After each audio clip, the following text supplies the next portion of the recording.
High everyone welcome back to my channel. आज আমি আপনাদের সাথে শেয়ার করব টমেটো রাইস রেসিপি। ঘরে কখনো সবজি না থাকলে বা সবজি খেতে ইচ্ছে না করলে এই টমেটো রাইস রেসিপিটি তৈরি করে খেতে পারেন। গরমে তো খুবই তৃপ্তিদায়ক একটি রেসিপি। ঘরে কখনো রাতের ভাত বেঁচে গেলে সেই ভাত দিয়ে তৈরি করে নিতে পারেন।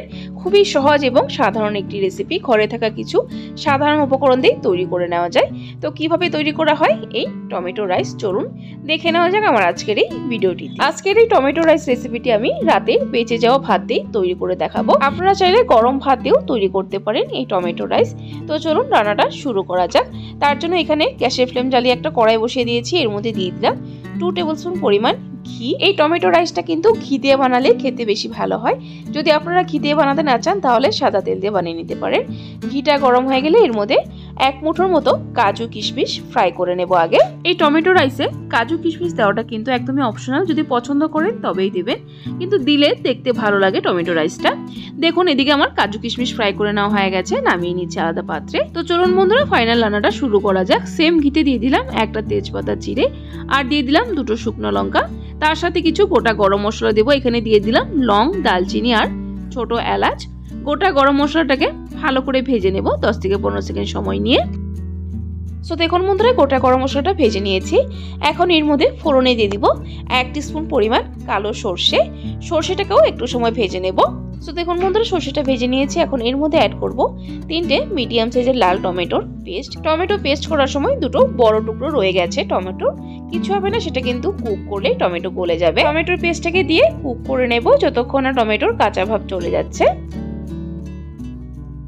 সো দেখুন বন্ধুরা টমেটো পেস্টটা কুক করে নিয়েছি। এখন এর মধ্যে অ্যাড করব নুন 1 টিস্পুন পরিমাণ, তারপর অ্যাড করব 1/2 টিস্পুন পরিমাণ হলুদ গুঁড়ো, 1/2 টিস্পুন পরিমাণ ধনে গুঁড়ো, আর দিয়ে দিলাম 1/2 টিস্পুন পরিমাণ লাল লঙ্কা গুঁড়ো। এখন গুঁড়ো মশলাটাকে টমেটোর পেস্টের সাথে ভালো করে কষিয়ে নেব। এই সময় এর মধ্যে অ্যাড করে দিলাম 2টো কাঁচা লঙ্কা কুচানো, আর দিয়ে দিলাম 1 ইঞ্চের মতো আদা গ্রেট করে। ঝালটা কিন্তু এখানে নিজেদের স্বাদ অনুসারে দেবে। দেখুন মশলাটা কিন্তু প্রায় কষানো হয়ে গেছে।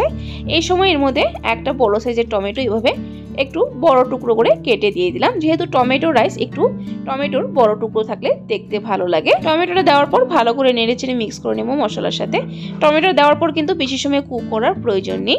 টমেটোটা দিয়েই ভালো করে নেড়েচেড়ে মিক্স করে তারপর এখানে রাইসটা অ্যাড করে দেব।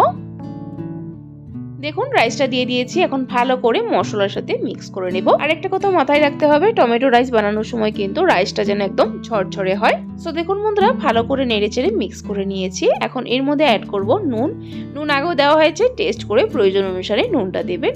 নুনটাকে দিয়ে ভালো করে নেড়েচেড়ে মিক্স করে নেব আবারও। সো বন্ধুরা টমেটো রাইসটা কিন্তু প্রায় আমাদের তৈরি হয়ে গেছে। এখন লাস্ট নামানোর আগে এর মধ্যে দিয়ে দিব ভেজে রাখা কাজু কিশমিশ, আর দিয়ে দিব কিছুটা ধনেপাতা কুচানো। এখন সবকিছু একসাথে ভালো করে নেড়েচেড়ে মিক্স করে নিলেই তৈরি হয়ে গেল আমাদের টমেটো রাইস। এখন গরম গরম আলাদা পাত্রে একটা সার্ভ করে নেব। গরমের জন্য আমার মনে হয় এটা একটা পারফেক্ট রেসিপি। আর এই টমেটো রাইসের সাথে কিন্তু কিছুই প্রয়োজন হয় না, এমনি খেতে ভালো লাগে।